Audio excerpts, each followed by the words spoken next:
Disyukur kepada Allah Subhanahu wa Ta'ala yang mana oleh Allah masih memberikan kita kesempatan untuk menuntut ilmu, menghafal Al-Quran, mempelajari Al-Quran, baik itu tajwid maupun bacaan maupun makna-makna yang terkandung dalam Al-Quran. Salawat dan salam kepada Rasulullah SAW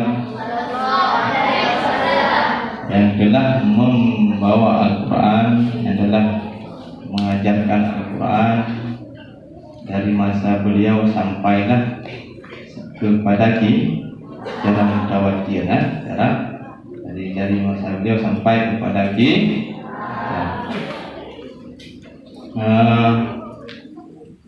Yang mulia Dewan Guru, Ustaz dan Ustazah, yang mulia pimpinan Baitul Tasbih Muhammad Iqbal Rusdi, kemudian anak-anak sekalian yang masih semangat alhamdulillah sampai hari ini mengikuti tahfidz Ramadan. Tahfidz Ramadan itu hanyalah tempat sementara kita menghafal ataupun mengulang Al-Quran. Tidak cukup hanya di tahfidz Ramadan saja kita mempelajari Al-Quran. Nah, ini kami harap juga ini jangan ada yang berbicara. Kalau ada yang berbicara, kita panggil ke depan, dia saja yang ngomong. Ya kan? Nah. Masalah menghafal Al-Quran. Menghafal Al-Quran itu ada beberapa metode cara menghafal. Sebelum kita sampaikan metode menghafal Al-Quran itu harus ada apa? Harus ada kemauan dulu. Kalau kita sampaikan metode tidak ada kemauan, metode semantap apapun tidak akan bisa kita terapkan pada diri kita sendiri. Kalau tidak ada kemauan, apakah kalian itu mau menghafal Al-Quran? Yang putra mau menghafal Al-Quran? Yang putri mau menghafal Al-Quran? Menghafal Al-Quran, jangan tok menghafal Al-Quran. Setelah itu kita baca arti, setelah itu kita ambil kesimpulan sendiri, ternyata begini hukumnya. Salah. Jadi ada beberapa ayat dalam Al-Quran itu namanya ayat mutasyabihat. Lihat, ayat-ayat mutasyabihat itu harus ditafsirkan dulu, baru bisalah keluar dia hukum wajib, baru dialah bisa keluarnya hukum haram, baru keluar dia hukumnya sunnah, baru keluar dia hukumnya makruh, barulah keluar dia hukumnya mubah. Karena konteks bahasa dalam Al-Quran itu ada yang perintahnya sangat keras, kuat.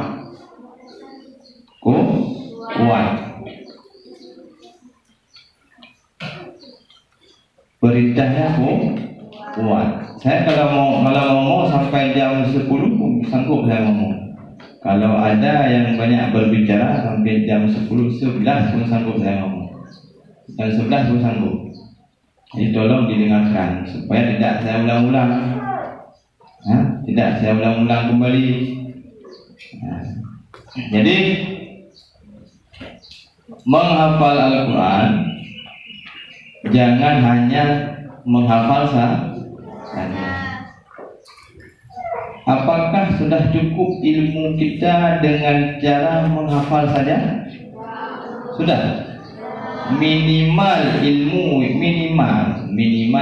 yang harus kita pelajari untuk mengambil kesimpulan salah satu ayat Al-Quran minimal 14 ilmu minimal.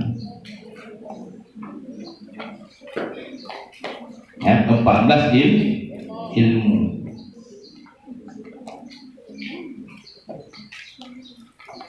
Baru bisa kita mengambil kesimpulan ayat tersebut. Kita harus tahu asbabun nuzul ayat tersebut, harus tahu nasikh wal mansukh, harus tahu usul fiqh, harus tahu hadis, harus tahu apa lagi? Tauhid, harus tahu mantik, harus tahu bahasa Arab, kaidah bahasa Arab, semuanya harus tahu. Kalau ada orang yang mengambil kesimpulan sendiri tentang ayat Al-Quran, itu bisa sesat ya. Bisa sesat mengambil kesimpulan. Ini kan ayat Al-Quran, Ustaz. Benar, ini ayat Al-Quran. Tetapi ketika salah kita pahami, jadi sesatlah kita. Sesat. Jangan sampai mengatasnamakan agama untuk kepentingan pribadi. Nah, ini namanya al-ulama usu. Ada yang tahu ulama usu itu siapa? Ada yang tahu? Ini suara sudah serak sikit ya. Ada yang tahu ulama usu siapa? Fadl Ghufran. Nah, ini orang-orang yang alim, ilmunya bisa diandalkan.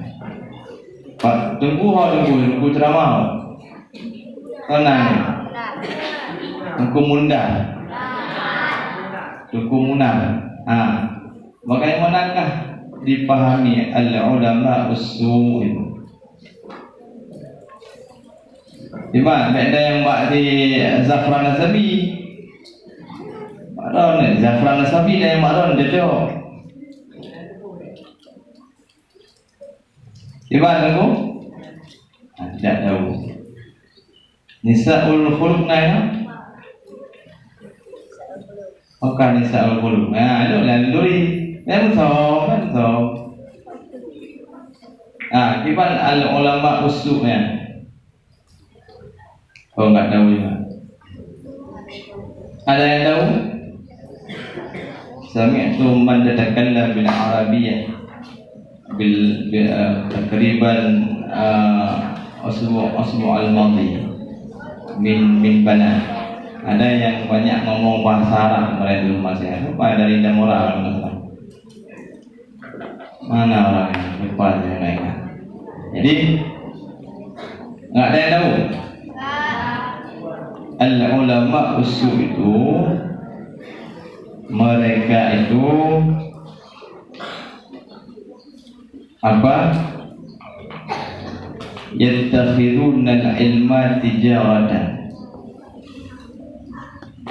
memberikan ilmu ataupun mengambil kesimpulan tentang ilmu untuk diperjualbeli, diperjual tijarah untuk kepentingan pribadi. Dia buat kesimpulan begini kan, untuk dia yang dibawa tetap ayat Al-Quran, tetapi di dalamnya, tetapi orang yang bawa Al-Quran ini tidak memahami ayat tersebut sehingga mengaplikasikan, sehingga menjelaskan kepada orang tanpa ilmu pengetahuan. dan mengaku-ngaku dirinya adalah orang yang alim. Ini bahaya. Apalagi ya kan? Nah, ini namanya al-ulama usul yattakhiduna al-ilma tijaratan. Ya kan? Mereka memberikan ilmu yang salah kemudian diperjualbeli untuk kepentingan pribadi. Nah, ini al-ulama usul namanya. Jadi mereka mengambil kesimpulan terserah. Nah, ini ayat Al-Quran. Ayat Al-Quran yang mutasyabihat, itu perlu ditafsirkan. Al-Quran itu ada 3 cara, 3 metode menafsirkan. Yang pertama, Al-Quran bil Quran. Ya kan? Al-Quran bil Quran. Ada yang tahu kayak mana kita tafsirkan? Siapa? Yang paling layaknya Tonan. Man ismuka ya akhi? Faiz. Ma makna al-faiz? Ya, berarti ini debu tafsir. Tafsir pada kuah bukan? Oh, nama. Jelas kan? Tidak belajar. Jangan kita begitulah kita mensikapi diri kita sendiri. Jangan sok-sok jangan sok-sok. Begitu juga dengan kami Dewan Guru. Begitu juga dengan apakah Tengku Iqbal, Tengku Ridha ataupun usaha-usaha lain semuanya mengetahui? Belum tentu. Okay. Waktu pertama kalian sampai di sini hari pertama pernah saya sampaikan, kita cuma diberikan ilmu sedikit, oke itu. Perbandingannya bagaimana? Kita celupkan jarum dalam jarum jahit kain, ada sekecil mana jarum? Kecil ya kan? Dalam laut kita angkat air yang jatuh itulah dibandingkan dengan laut yang luas. Ilmu kita tidak ada apa-apanya. Sedikit kan? Sedikit mungkin kan? Sedikit memang. Jadi jangan sombong. Apakah saya yang berdiri di sini sudah tahu semuanya? Tidak juga. Tidak tahu. Kemudian ayat Al-Quran itu ada yang perlu ditafsirkan. Al-Quran bil Quran. Al-Quran bil Quran.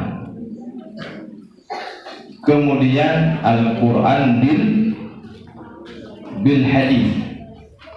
Al-Quran ditafsirkan, ayat Al-Quran ditafsirkan dengan hadis-hadis Nabi. Kemudian ada satu lagi, Al-Quran bil ra'yil ulama.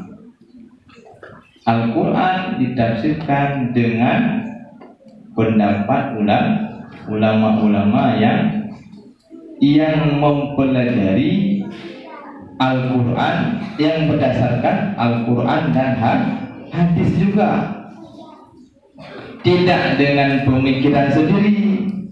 Oh, lagenya ayat Qurannya salah. Apalagi ayat-ayat Al-Quran yang berkenaan dengan tauhid, yang bermasalah dengan tauhid kepada Allah Subhanahu wa taala.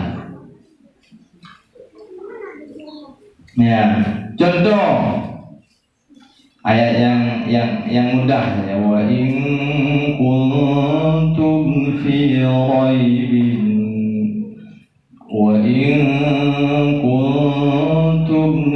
raibin mimma nazzalna ala abdina fa'tu bi suratin min mithli ala abdi.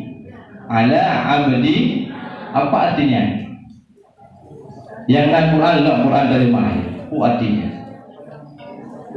Itu Lu tak khabar. Ada abdina apa arti abdun duku. Apa makna al-abdul faiz? Abdul. Abdina hamba kan? Bagaimana memahami kalam Allah? Kami kan bisa dipahami kami apa? Ini paham ya apa? Kita, berarti Tuhan itu kita.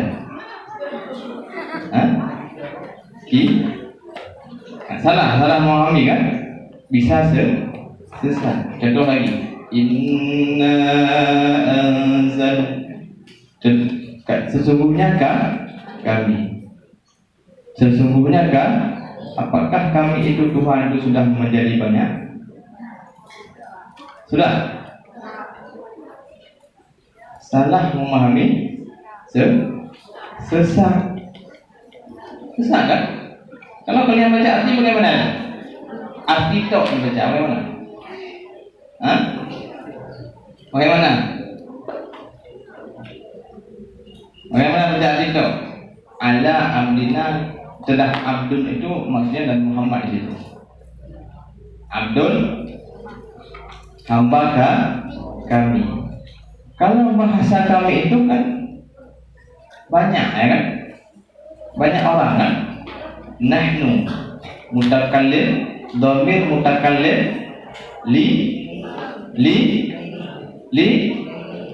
apa? Baca dhamir mutakallim li ghairi. Ada banyak orang.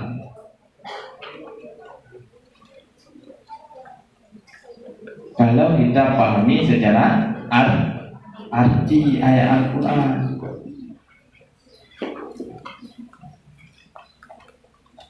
arti ayat Al-Quran jangan membaca makanya Baitul Tahfidz yang kami di sini di masjid, saya larang membaca arti. Banyak orang tua itu tolong Ustaz diajarkan juga arti-arti. Belum waktunya kita ajarkan hafal aja dulu semuanya. Karena kalau sudah hafal Al-Quran 30 juz membaca arti, kebanyakan orangnya agak sudah sombong ya.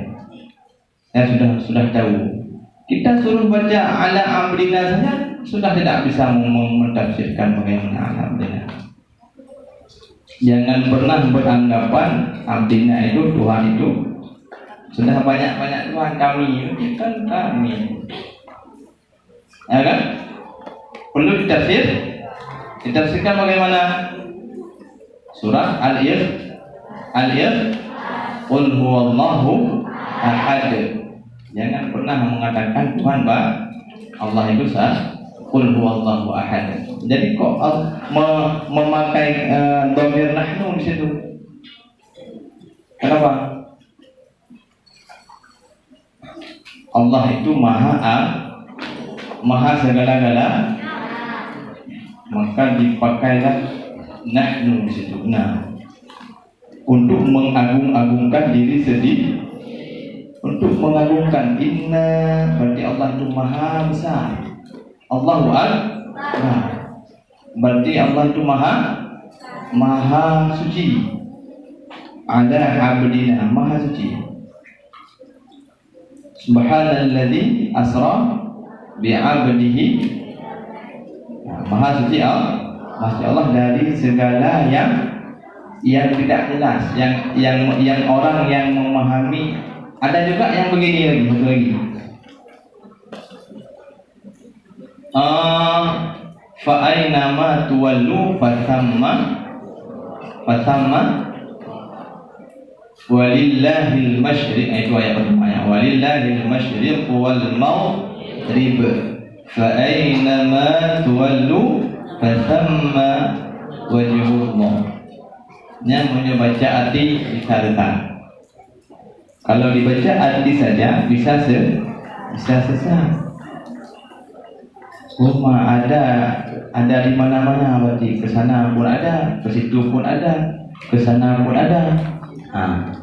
Kalau kita yakini itu, waktu kita baca hati dan kita yakini dalam hati, itu sudah membalik akidah. Baik sampai kita baca ayatnya, kita baca arti, kita yakini dalam hati. Kita yakini Tuhan itu ada di mana-mana. Itu sudah mutlak. Jangan pernah meyakini sesuatu ketika. Jadi kalau kita baca arti Al-Quran bisa salah memaham. Ini perlu ditafsirkan. Itu contoh tafsir Al-Quran dengan Al-Quran. Jadi jangan coba-coba kalian itu. Ini saya cuma menyampaikan nasihat saja sama kalian. Apa yang saya sampaikan ini adalah ilmu. Sudah mengerti itu? Paham itu? Ya, pahimnya semuanya. Saya tanya, kalau sudah pahimnya saya tanya, kalau belum bisa, berarti fahimna itu membodohi diri sendiri, akan lebih gelar jahil, bangai. Kalau tidak tahu jawab waktu saya tanya, akan saya kasih tahu, akan saya kasih gelar bangai, bodoh. Kenapa bodoh? Belum paham kok bilang fahimnya. Tanyalah. Ada pertanyaan? Tidak ada. Jadi kemudian di dalam Al-Quran juga ada yang namanya perintah. Apakah perintah itu semuanya wajib? Ini dalam Al-Quran. Perintah dalam Al-Quran semua wajib dikerjakan? Semua? Cukup baik, cukup munah, semua wajib dikerjakan? Perintah yang dalam Al-Quran wajib?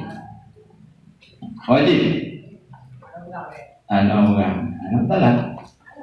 Jelas, ya kan? Jelas mangat bukan apa. Jud, apa dia jelaskan? Jud, bukan hajud, itu masalah. Itu masalah. Enggak bisa. Dia bilang ini masalah. Sudah paham. Yang enggak paham juga paham. Ini masalah namanya. Masalah dalam menuntut ilmu. Jadi perintah dalam Al-Quran itu tidak semuanya wajib. Makanya lahirlah hukum dia wajib, apalagi sunnah, apalagi syurah, mubah, apalagi makruh, apalagi haram, apalagi halal, apalagi habis. Contoh misalnya, Iqra bismi rabbikal ladzi. Iqra itu perintah apa atau apa? Perintah. Aqimus shalah perintah apa bukan? Salat wajib. Baca bismillah wajib. Baca bismillah wajib. Sunnah. Yang kedua lagi ni, aqimus shalah wajib. Perintah sama-sama perintah, ya kan? Aqimus shalah perintah. Bismillah, Iqra bismillah. Kalau ada yang bilang mana dalil membaca bismillah, ini dia. Kalau membaca, misalnya kadang-kadang ada perbedaan. Kalau membaca a'udzubillah ada kan? Ada ayat Qur'annya kan? Membaca a'udzubillah kan? Apa ayat Qur'annya? Apa ayat Qur'an perintah membaca a'udzubillah? Apa ayatnya? Apa sebenarnya? Apa azizun hoga? Atau pernah hafalan? Belum? Fa idza qara'tal Qur'an fasta'id billahi minasyaitonir rajim. Apabila kalian ingin membaca Al-Quran, maka berlindunglah daripada syaitan. Itu perintah membaca a'udzubillah. Wajib. Wajib baca auzubillah. Kalau bismillah juga sunnah, tapi kecuali di surah Al-Fatihah. Itu ayat daripada surah Bismillah itu ayat. Kalau tidak kita baca Bismillah, tidak ada ayat satu bilang. Nah, tadi disampaikan tentang nuzul Quran, nuzul Quran. Kemudian satu lagi itu sedikit cara menghafal Quran. Mungkin kita berbeda-beda, kan? Selama ini dari 1 sampai hari ini 17 itu masih ada yang salah menghafal Al-Quran. Masih ada. Mana Quran? Ada yang boleh? Ada Quran. Ini Al-Quran hafalan.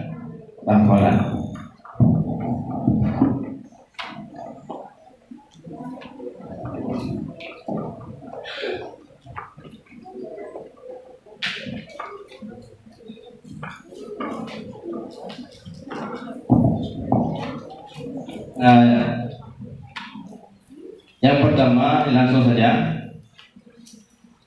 metode menghafal Al-Quran itu ada beberapa. Ada yang membaca satu ayat sampai 20 kali baca, belum hafal baca aja, 20 kali baca saja, kan? Ada metode cara menghafal Al-Quran 1 hari 1 juz. Ada metode cara menghafal Al-Quran ber-khamsata asyr, katanya, kan? Tetapi khamsata per 15 baris, ya kan? Itu ada hadisnya. Kalau yang menghafal 15 baris setiap harinya, maka dia tidak susah untuk melupakan ayat tersebut. Jadi kita mau menghafal alif lam mim. Ini contoh kan. Jangan kalian nanti anggap ini saja semuanya. Mau kita hafal alif lam mim sampai ulaika ala hudan min rabbihim wa ulaika humul muflihun. Kita mau menghafal Al-Quran hari ini. Dia harus ada target. 5 ayat pun boleh target. Tapi target itu harus sebanyak-banyak. Yang namanya target itu bukan target kecil ya. Kita target 2 lembar, kita target sampai 1 lembar setengah, itu sudah lumayan, sudah bagus. Nah, jadi kita mau menghafal alif lam mim sampai wa ulaika humul muflihun. Dengar. Yang ikut, dengar pedang. Dengar. Tak sampai malai kawaknya kan? Dengar bukan? Yang penting. Alif lam mim ayat pertama. Ataupun gini.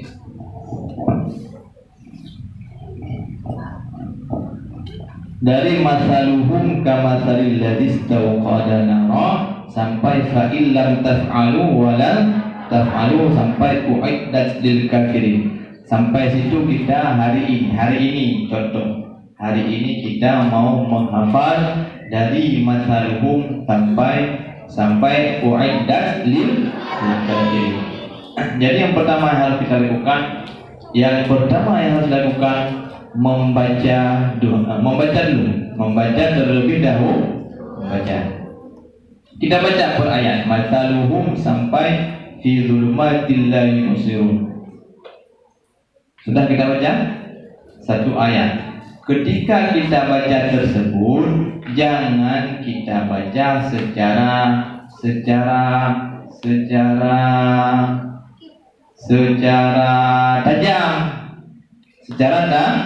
tajam, tapi kita baca pelan tahqiqun. Untuk kita belajar harus baca pelan-pelan. Jangan matalum itu ada di kelas saya. Matalum kayak ulum aja. Matalum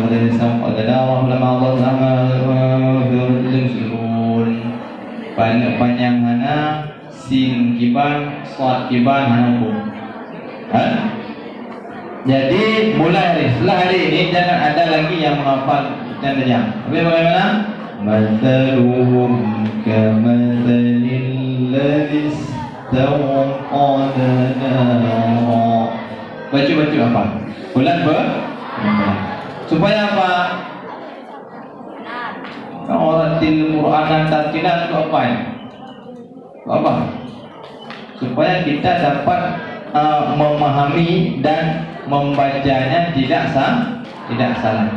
Jadi setelah kita baca dan sudah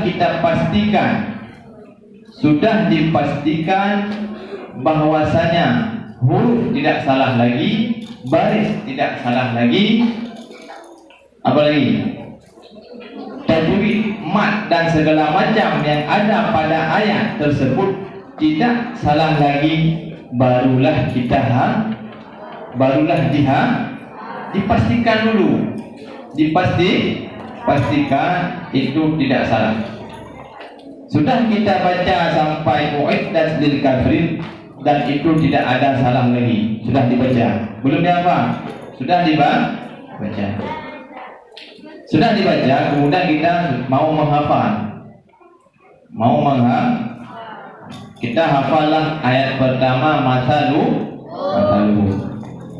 Setelah kita hafal, ini kira-kira sudah terhafal, ya kan? Kita tutuplah Al-Quran, kita ulang masaluhum itu. Masaluhum kamathalil ladzi istawqada nara. Itu belum terhafal. Masaluhum kamathalil ladzi. Nah, itu belum lancarkan dulu. Lancarkan.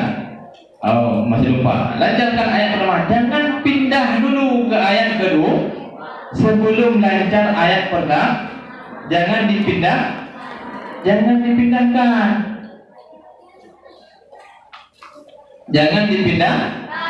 Jangan dipindahkan ayat pertama ke ayat kedua apabila belum lancar ayat pertama. Ini jangan dicoba-coba pindah. Jangan coba langsung lupa ayat pertama. Jadi setelah kita ulang lagi. Oh, sudah lancar. Tutup lagi Al-Quran ayat pertama.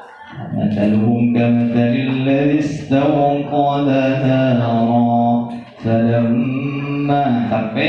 sampailah fi dzulumatillah yubsir. Lancar, tidak ada hambatan sedikit pun. Baru pindah ayat kedua. Ayat kedua kita hafal lagi. Bukmun umyun fahum. Jangan summum bukmum. Banyak yang hafal summum bukmum umyun. Salah. Bukmun. Setelah kita hafal ayat kedua,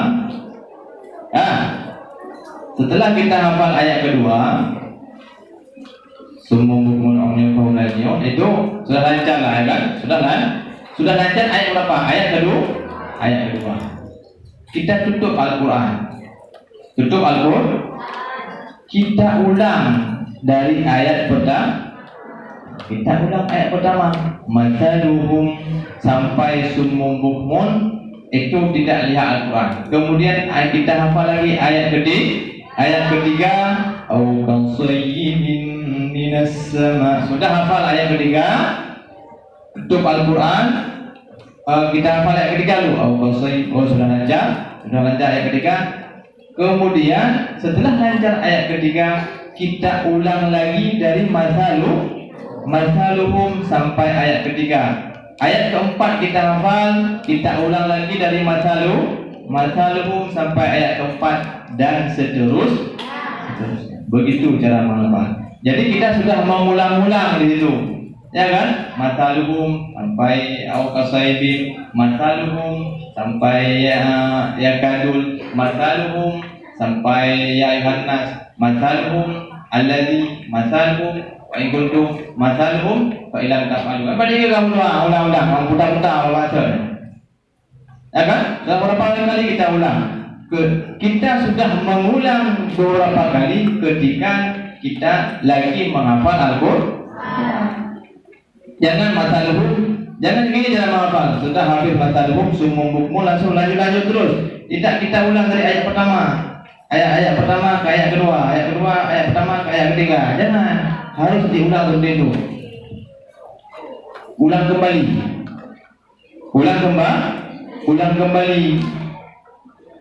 Jangan dibiarkan ayat yang sudah dihafal tadi tidak diulang. Lupa. Kemudian ini yang paling penting. Setelah kita hafal, misalnya waktu kita menghafal salat subuh, setelah salat subuh, setelah salat subuh itu jangan ditambah lagi hafalan. Jangan ditambah lagi hafal.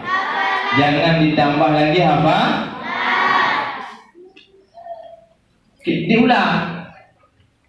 Tadi masalhum sampai fa'ilam taf'alu yang sudah kita hafal tadi subuh. Untuk hari ini kemanapun kalian pergi, masaluhum sampai fa'ilam taf'alu. Baik untuk sebut rencana tamah wabashir tadi. Jangan tambah lagi. Waktu salat duha nanti pakai masaluhum sampai fa'ilam taf'alu. Salat zuhur nanti pakai, sebelum tidur pakai.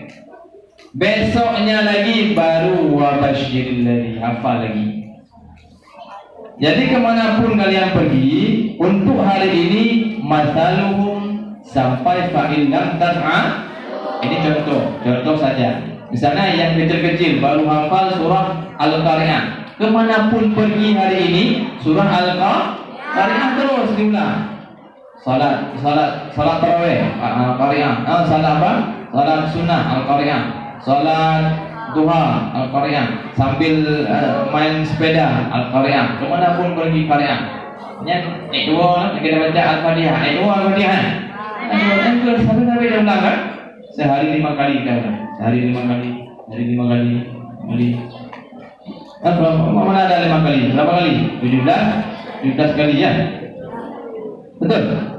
Nah, jadi kalau kita ulang-ulang terus, insya Allah tidak lupa. Jangan tambah lagi apa? Ini baca belum masaluhum sampai fa'ilam taf'alu saya sudah bisa. Tambahlah wabashir. Nah, itu masaluhum sudah lupa. Lupa. Apalagi kita banyak maksiat, ya kan? Banyak maksiat. Maksiat itu bukan hanya kita ngejek orang lain, bukan hanya mencuri, bukan hanya membohongi orang. Maksiat itu ada di dalam batin, ya kan? Sedikit aja ada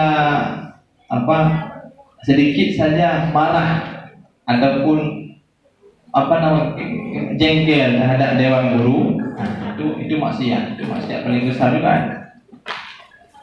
Nggak bisa belajar, nggak bisa hafal, berdiri bunyi marah, pepet tuh, kan? Sekarang kita marah dengan guru itu, ilmu yang disampaikan nanti bermanfaatnya kapan? Ketika seumuran saya nanti berdiri di sini. Dulu waktu saya di pesantren di Solo, ngomong bahasa Aceh, penakut. Kita ada sedikit jengkel terhadap abang kelas dewan guru. Tetapi kalau kita bayangkan sekarang, ilmu yang disampaikan dan bermanfaat sekarang ini, pukulan mereka itu tidak berarti. Diberikan sampai jam 1, jam 2, pukul yang 100 biji. Itu sudah pengalaman. Jadi jangan ada maksiat hati kalau kita menghafal. Itu tidak masuk. Marah terhadap guru. Kadang-kadang datang ini jangan ngomong, sana lagi ngomong. Pegang ustaznya tadi. Yang bengkel kan, lagi mah ayo. Ustaz berarti lu apa pengen guru.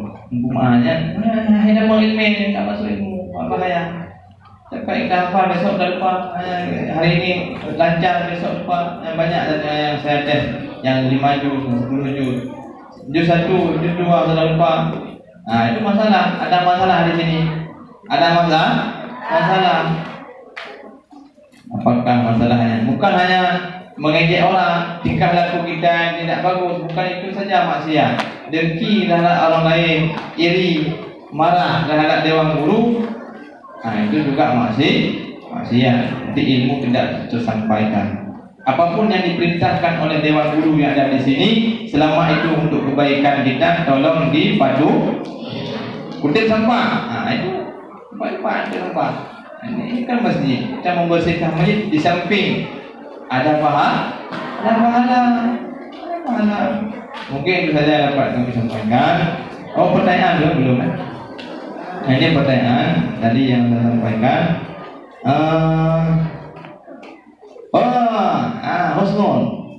Husnul. Apa tadi yang Ustaz sampaikan tentang menafsirkan Al-Quran?